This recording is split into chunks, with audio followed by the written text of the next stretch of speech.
એટલે મોનવી ઘરમાં બેહા જોપા બેહા ગરીબ લાગે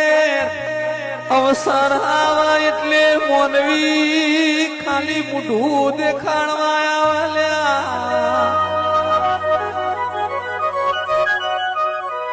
બહુ બેહા તો પીઠું ભુવા ઘરમાં બેહા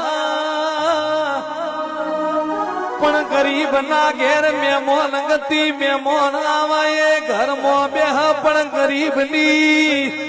માતા એના અવસરના રહોણા ચોકી ફેરો કરતી હોય લ્યા